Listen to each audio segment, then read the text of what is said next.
So'x tumani madaniyat bo'limining majlislar zalida respublika hamda viloyat markaziy saylov komissiyalari vakillari ishtirokida tuman faollari bilan uchrashuv bo'lib o'tdi. Samimiy va amaliy suhbat tarzida bo'lib o'tgan uchrashuvda so'zga chiqqanlar eng avvalo So'x tumani va ushbu jannat makon go'shada umrguzaronlik qilayotgan mehnatsevar va mehmondo'st xalq xususida gapirib, mamlakat siyosiy hayotidagi tadbirlarda tuman ahli faollik bilan ishtirok etishlari haqida to'xtalib o'tdilar.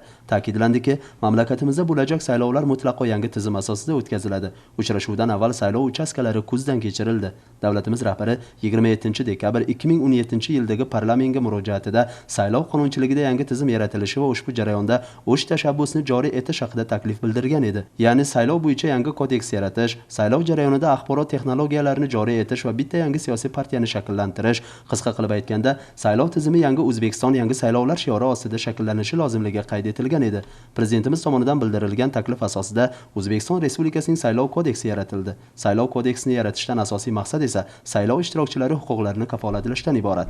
Mana bugun shu saylov qonunchiligi targ'ibot oyida So'x tumaniga tashrif buyurib turib, Markaziy saylov komissiyasi boshchiligida, viloyat saylov komissiyasi bilan birgalikda, shuningdek So'x tumani xalq deputatlari tuman kengashiga saylov o'tkazuvchi saylov komissiyasi bilan birgalikda saylov jarayonini ishtirokchilari bilan birgalikda saylov qonunchilik targ'iboti bo'yicha saylov qonunchiligiga qanday yangiliklar kiritildi, saylov tizimida qanday o'zgartirishlar bo'lgan to'g'risidagi shu fuqarolarimizga yetkazishga harakat qilindi.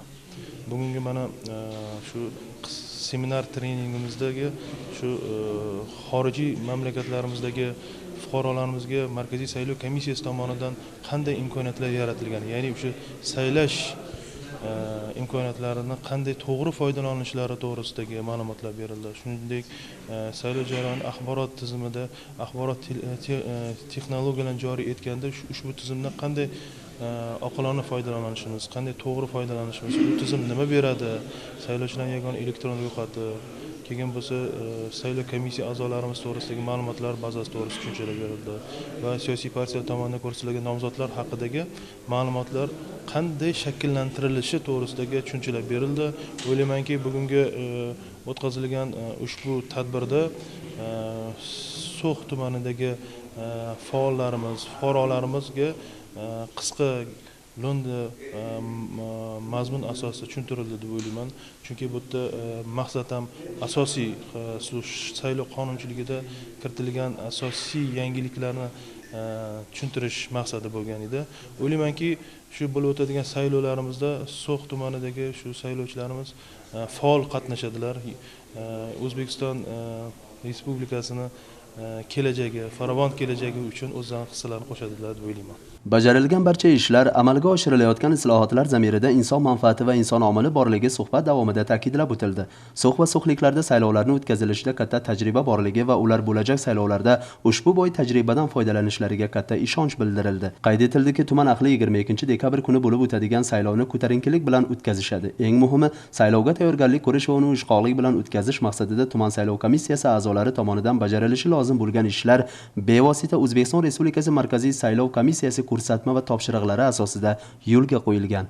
Seminar trening jarayonida barcha mana shu ishtirokchilarga bu yilgi saylov jarayonini yangi O'zbekiston yangi saylovlar shiori ostida o'tkazilishi hamda bu yilgi saylovlarni nihoyatda shaffof, adolatli o'tkazilishida trening ishtirokchilariga bir qancha tushunchalar berib o'tildi.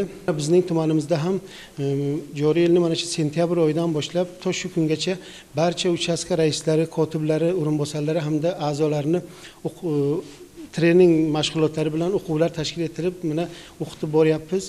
Men o'ylaymanki, bu yilgi saylov jarayonida mana bizning So'x tumanimizda ham yangi O'zbekiston yangi saylovlar shiori ostida nihoyatda shaffof, adolatli tarzda o'tadi degan umiddaman. Darhaqiqat tumanda saylov tizimi yangiliklari, saylov qonunchiligidagi islohotlar ushbu siyosiy kampaniyaga daxldor bo'lgan mutasaddilar, okrug va uchastka saylov komissiyalari a'zolari va bevosita saylovga aloqador bo'lgan malakali trenerlar tomonidan sektorlar kesimida tashkil etilayotgan seminar treninglarda saylovchilarga ma'lumotlar orqali yetkazilmoqda.